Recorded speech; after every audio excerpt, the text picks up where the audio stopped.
Francis മാർപ്പാപ്പയ്ക്ക് വിട ചൊല്ലാനൊരുങ്ങി ലോകം. സംസ്കാര ചടങ്ങുകൾ അല്പസമയത്തിനകം വത്തിക്കാനിലെ സെന്റ് പീറ്റേഴ്സ് ചത്തുരത്തിൽ ആരംഭിക്കും. മാർപ്പാപ്പയുടെ ആഗ്രഹപ്രകാരം റോമിലെ സെന്റ് മേരി മേജർ ബസിലിക്കയിലാണ് സംസ്കാരം. രാഷ്ട്രപതി Droupadi Murmu, American president Donald Trump തുടങ്ങിയ ലോക നേതാക്കൾ ചടങ്ങിൽ പങ്കെടുക്കുന്നുണ്ട്. വിവരങ്ങളുമായി ജോൺ ലോറൻസ് ചേരുന്നു. ജോൺ ലോറൻസ്, സംസ്കാരം നടക്കാൻ ഇനി അല്പസമയം കൂടിയാണ് ബാക്കിയുള്ളത്. എന്താണ് വത്തിക്കാനിൽ നിന്ന് ലഭിക്കുന്ന കൂടുതൽ വിശദാംശങ്ങൾ? 3 വർഷം കത്തോലിക്ക സഭയുടെ അമരക്കാരനായിരുന്ന ഫ്രാൻസിസ് പോപ്പ് അദ്ദേഹം നിത്യതയിലേക്ക് കഴിഞ്ഞ 23-ാം തീയതി മടങ്ങി. ഇനിയിപ്പോൾ അദ്ദേഹത്തിൻ്റെ ഭൗതിക ദേഹം, അദ്ദേഹം നിത്യതയിലേക്ക് മടങ്ങിയെങ്കിലും അദ്ദേഹത്തിൻ്റെ ഭൗതിക ദേഹം കത്തോലിക്കരുടെ വിശ്വാസം അനുസരിച്ച് അദ്ദേഹത്തിൻ്റെ ഭൗതിക ദേഹം ഇപ്പോൾ വത്തിക്കാൻ ചത്തുരത്തിലേക്ക് അല്പസമയത്തിനകം കൊണ്ടുവരും. കബറടക്ക ശുശ്രൂഷകൾ, ഗരിമയുള്ള കബറടക്ക ശുശ്രൂഷകൾ നൽകി അദ്ദേഹത്തിന് വിടവാങ്ങൽ നൽകാനൊരുങ്ങുകയാണ് ലോകരാജ്യങ്ങളും അതോടൊപ്പം തന്നെ കത്തോലിക്ക സഭ വിശ്വാസികളും എന്നുള്ള കാര്യമാണ് നമ്മളിപ്പോൾ പ്രത്യേകം ഓർക്കേണ്ടത്. നമ്മളിപ്പോൾ കണ്ടുകൊണ്ടിരിക്കുന്ന ദൃശ്യങ്ങൾ തന്നെ വത്തിക്കാൻ ചത്തുരത്തിൽ നിന്നുള്ള ദൃശ്യങ്ങളാണ്.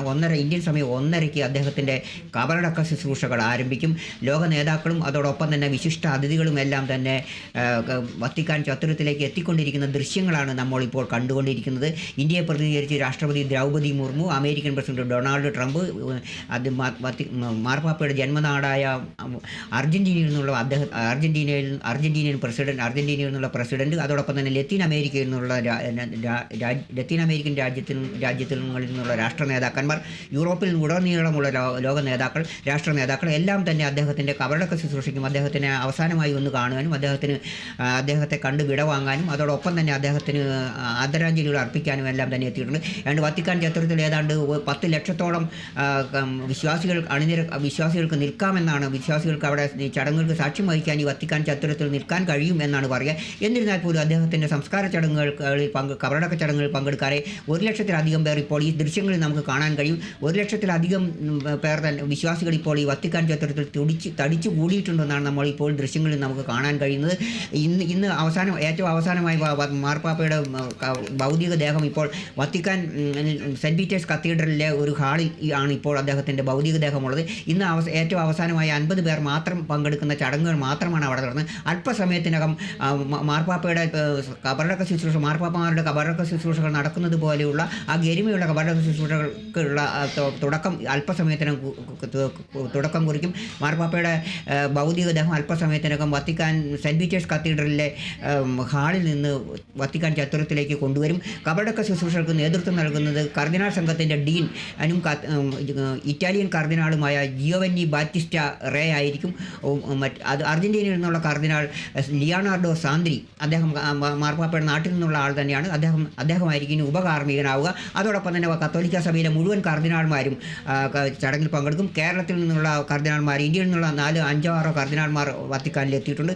വോട്ടവകാശമുള്ള അടുത്ത പാപ്പയെ തെരഞ്ഞെടുക്കുന്ന വോട്ടവകാശമുള്ള കർദിനാൾമാരടക്കം എല്ലാവരും തന്നെ എത്തിയിട്ടുണ്ട്. ഇന്ത്യയിൽ നിന്ന് ജോർജ് ആലഞ്ചേരി, അതോടൊപ്പം തന്നെ ക്ലിമിസ് കാതോലിക്ക ബാവ, അതോടൊപ്പം തന്നെ ജോർജ് കൂവക്കാട്, അതായത് വത്തിക്കാനിലുള്ള മലയാളിയ കർദിനാൾ ജോർജ് കൂവക്കാട്, അതോടൊപ്പം തന്നെ സിറോ മലബാർ സഭയുടെ major arch bishop Raphael Thattil, മറ്റ് കർദിനാൾമാർ എല്ലാവരും തന്നെ മറ്റ് സഹോദരി സഭകളെ, ഇന്ത്യയിൽ നിന്നുള്ള സഹോദരി സഭകളെ പ്രതിനിധീകരിച്ചും ലോകമെമ്പാടുമുള്ള സഹോദരി സഭകളെ പ്രതിനിധീകരിച്ചുമുള്ള കർദിനാൾമാരും അതുപോലെ സഭാ തലവന്മാരും എല്ലാം തന്നെ വത്തിക്കാനിൽ എത്തിയിരിക്കുന്നു. കബറടക്ക ശുശ്രൂഷ അല്പസമയം തന്നെ ആരംഭിക്കും എന്നുള്ളതാണ് നമ്മൾ മനസ്സിലാക്കേണ്ടത്. അത് മാത്രമല്ല, ലളിതമായ ചടങ്ങുകളോടെ തന്നെ യാത്ര അയക്കാവൂ എന്ന് മാർപ്പാപ്പ പറഞ്ഞിട്ടുണ്ട്. കബറടക്കം തന്നെ അടക്കം ചെയ്യുന്ന, അതായത് അദ്ദേഹത്തിൻ്റെ സംസ്കാരം, അദ്ദേഹത്തിൻ്റെ കബറടക്കം സാധാരണ മാർപ്പാപ്പമാരെ കബറടക്കുന്ന വത്തിക്കാനിലെ ഗ്രോട്ടോയിൽ, അതായത് ആ സെമിത്തേരിക്ക് അങ്ങനെയാണ് പറയുക, അവിടെയല്ല അദ്ദേഹത്തിൻ്റെ കബറടക്കം. ഇത് സഭയുടെ ചരിത്രത്തിൽ തന്നെ ഒരു വലിയ സംഭവമാണ്. കാരണം എല്ലാ മാർപ്പാപ്പമാരെയും കബറടക്കിയിട്ടുള്ള ഈ ഗ്രോട്ടോയിലാണ്. അപ്പോൾ അദ്ദേഹത്തിൻ്റെ കബറടക്കം, ഇപ്പോൾ അദ്ദേഹത്തിൻ്റെ ആഗ്രഹപ്രകാരം അദ്ദേഹത്തിൻ്റെ കബറടക്കം ഈ വത്തിക്കാൻ പാലസിൽ നിന്ന് ഏതാണ്ട് 4 കിലോമീറ്റർ അകലെയുള്ള സെൻറ്റ് മാർത്ത ബസിലിക്കയിലാണ്. അവിടെ അദ്ദേഹത്തിൻ്റെ വിദേശയാത്രകൾ കഴിയുമ്പോഴും അതോടൊപ്പം തന്നെ വിദേശയാത്രകൾക്ക് പോകുമ്പോഴും വരുമ്പോഴും അതുപോലെ മറ്റു ദിവസങ്ങളിലെല്ലാം തന്നെ അദ്ദേഹം പോയി പ്രാർത്ഥിക്കുന്ന കത്തീഡ്രലാണ് മേരി മാർത്ത കത്തീഡ്രൽ. അവിടെയാണ് അദ്ദേഹത്തിന് അതിവിശ്രമ സ്ഥലം ഒരുങ്ങിയിരിക്കുന്നത്. വത്തിക്കാനിലെ ചടങ്ങുകൾക്ക്, സെൻറ്റ് പീറ്റേഴ്സ് സ്ക്വയറിലെ ചടങ്ങുകൾക്ക് ശേഷം മാർപ്പാപ്പയുടെ ഭൗതികദേഹം വിലാപയാത്രയായി അങ്ങോട്ട് കൊണ്ടുപോകും. ഈ സെൻറ്റ് മാർത്ത കത്തീഡ്രലിലേക്ക് കൊണ്ടുപോകും. അവിടെയായിരിക്കും അദ്ദേഹത്തിൻ്റെ കബറടക്ക ശുശ്രൂഷകൾ നടക്കുക. കാർത്തും. ശരി, ജോൺ ലോറൻസ് ആണ് വിശദങ്ങളുമായി നേർന്നത്.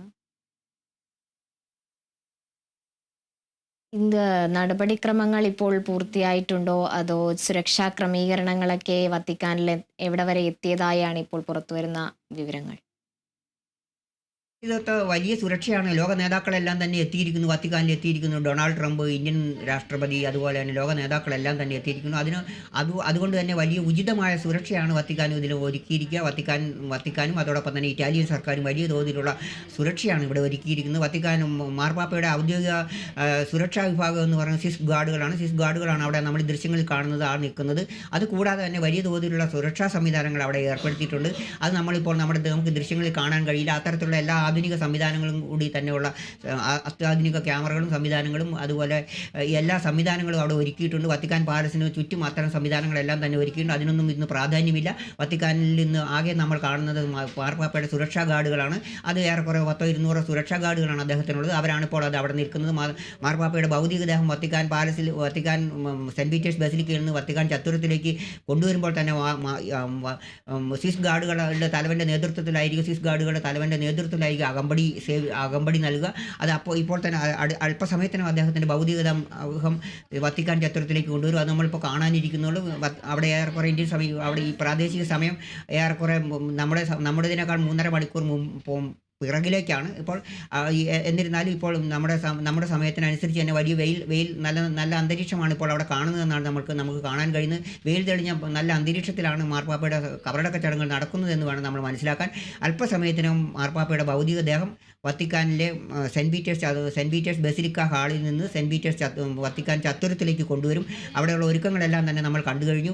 അവിടെ പീഠം ഒരുക്കിയിട്ടുണ്ട്. അതുപോലെ തന്നെ വിശിഷ്ട വ്യക്തികൾക്ക് ഇരിക്കാനുള്ള സൗകര്യങ്ങളെല്ലാം തന്നെ ഒരുക്കിയിരിക്കുന്നു. അതെല്ലാം തന്നെയാണ് ഇപ്പോൾ ദൃശ്യങ്ങളിൽ കാണുന്നത്. അല്പസമയത്തിനകം പാപ്പയുടെ ഭൗതികദേഹം വത്തിക്കാൻ ചത്തുരത്തിലേക്ക് കൊണ്ടുവരും. സ്വിസ് ഗാർഡുകളുടെ അകമ്പടിയോടെ കൊണ്ടുവരും. കർദിനാൾമാരും അതുപോലെ തന്നെ കർദിനാൾ സംഘത്തിൻ്റെ ഡീൻ എല്ലാ കർദിനാൾമാരും ഭൗതികദേഹത്തെ അനുഗമിക്കും. ഏറ്റവും അവസാനമായി കർദിനാൾ സംഘത്തിൻ്റെ ഡീൻ ഏറ്റവും അവസാനമായിരിക്കും ഈ കർദിനാൾമാരെ അനുഗമിക്കുക. അതാണ് അതിൻ്റെ നടപടിക്രമം, അതാണ് അതിൻ്റെ പ്രോട്ടോകോൾ. അത് മാർപ്പാപ്പയ്ക്ക് നൽകാൻ പോകുന്ന വിടവാങ്ങൽ തന്നെ മാർപ്പാപ്പ വലിയ അധികാരത്തിൻ്റെ ശക്തി അധികാരത്തിൻ്റെ ശക്തി വിളിച്ചോതുന്ന രീതിയിലുള്ള ഒരു സംസ്കാര ചടങ്ങ്, ഒരു കബറടക്ക ചടങ്ങുകളും ആയിരിക്കും നടക്കുക. ഏതാണ്ട് 4 മണിക്കൂറോളം സംസ്കാര ചടങ്ങുകളായിരിക്കും നമ്മൾ കാണാൻ പോകുന്നത്. വത്തിക്കാനിൽ നിന്ന് നമ്മളോടൊപ്പം ഇപ്പോൾ ജോസ് കമ്മട്ടിൽ ചേരുന്നുണ്ട്. വത്തിക്കാനിലെ സംസ്കാര ചടങ്ങുകളുമായി ബന്ധപ്പെട്ട കൂടുതൽ വിവരങ്ങൾ നമുക്ക് ലഭിക്കേണ്ടതുണ്ട്. ജോസ് കമ്മട്ടിപ്പാടം, എന്തൊക്കെയാണ് ഇപ്പോൾ വത്തിക്കാനിൽ സംസ്കാരവുമായി ബന്ധപ്പെട്ട ചടങ്ങുകൾ ആരംഭിക്കാനുള്ള ഒരുക്കങ്ങൾ പൂർത്തിയായിക്കൊണ്ടിരിക്കുകയാണോ? അതുമായി ബന്ധപ്പെട്ട കൂടുതൽ വിവരങ്ങൾ എന്തെല്ലാമാണ്? ഇപ്പോൾ ഇവിടെ 9:37 10 മണിക്കാണ് ചടങ്ങുകൾ ആരംഭിക്കുക. ഇപ്പോൾ തന്നെ ലോകത്തുനിന്ന് മുഴുവൻ വന്നിരിക്കുന്ന ബിഷപ്പുമാർ എന്നിവരെല്ലാവരും ഇവിടെ സന്നിഹിതരായിട്ടുണ്ട്. ലോക നേതാക്കൾ, Donald Trump, Indian president Murmu, 170ഓളം രാജ്യങ്ങളിൽ നിന്ന് ലോക നേതാക്കൾ, മുസ്ലിം രാജ്യങ്ങൾ തുടങ്ങി നിരവധി രാജ്യങ്ങളിൽ നിന്ന് ലോക നേതാക്കളുടെ കഴിഞ്ഞു. നമ്മുടെ രാഷ്ട്രപതി ഓൾറെഡി ഇവിടെ ഇരുന്നു കഴിഞ്ഞു. ഡൊണാൾഡ് ട്രംപ് എത്തിയിട്ടില്ല. ഓരോരുത്തരായിട്ട് വന്ന് സീറ്റുകളിൽ റിസർവ് ചെയ്തിരിക്കുന്ന സീറ്റുകളിലേക്ക് ഇരുന്നു കഴിഞ്ഞു. കർശനമായ സുരക്ഷയാണ് ഏർപ്പെടുത്തിയിരിക്കുന്നത്. ഇവർ പ്രതീക്ഷിക്കുന്ന 11 ലക്ഷം ആൾക്കാരെയാണ്. വത്തിക്കാൻ സ്ക്വയറിൽ 5 ലക്ഷവും ഈ ഏരിയയിൽ 6 ലക്ഷവും ആൾക്കാരെയാണ് പ്രതീക്ഷിച്ചിരിക്കുന്നത്. നമുക്കിപ്പോൾ ഒന്നും കൗണ്ട് ചെയ്യാൻ പറ്റാത്ത അവസ്ഥയാണ്. അത്രയ്ക്ക് തിരക്കാണ്. കർക്കശമായ സുരക്ഷാ നടപടികളോടാണ് 10 മണിക്ക് കർദിനാൾ ബാറ്റിസ്റ്റ റേയുടെ മുഖ്യകാരണത്തിലാണ് ചടങ്ങുകൾ നടക്കുന്നത്. ഈ അൾത്താരയ്ക്ക് മുൻപിൽ ഇപ്പോൾ ഈ കാണുന്ന സ്ഥലത്താണ് മാർപ്പാപ്പയുടെ ഭൗതിക ശരീരം വയ്ക്കുക. എന്നിട്ടാണ് കുർബാനയും ബാക്കിയുള്ള ചടങ്ങുകൾ നടത്തുക. ഇവിടെ അതിനുള്ള ഒരുക്കങ്ങളെല്ലാം പൂർത്തിയായി കഴിഞ്ഞു. ഇനി ഏകദേശം 20 മിനിറ്റ് കഴിയുമ്പോൾ അതിനു മുമ്പ് തന്നെ അദ്ദേഹത്തിന്റെ ഭൗതിക ശരീരം ഇവിടെ അൾത്താരയ്ക്ക് മുമ്പിൽ വയ്ക്കും. ഇപ്പോൾ ജപമാല സമർപ്പണം നടന്നുകൊണ്ടിരിക്കുകയാണ്. തീരുന്നവയ്ക്ക് അദ്ദേഹത്തിന്റെ ഭൗതിക ശരീരം ഇങ്ങോട്ട് കൊണ്ടുവരും. മക്കളെല്ലാം സംസ്കാര പരിപാടികൾക്കായി എത്തിയിട്ടുണ്ട്. അതുകൊണ്ട് തന്നെ സുരക്ഷാ ക്രമീകരണങ്ങൾ എന്തെല്ലാമാണ് അവിടെ ഒരുക്കിയിട്ടുള്ളത്? കർക്കശമായ സുരക്ഷാ ക്രമീകരണങ്ങളാണ് നിരവധിയായ പരിശോധനയ്ക്ക് ശേഷമാണ് ആൾക്കാരെ ഉള്ളിലേക്ക് കടത്തിവിടുന്നത്. സുരക്ഷാ പരിശോധനകൾക്കായി ഡ്രോണുകളും ഹെലികോപ്റ്ററുകളും ചത്രത്തിന്റെ ചുറ്റും കറങ്ങി നടക്കുന്നുണ്ട്.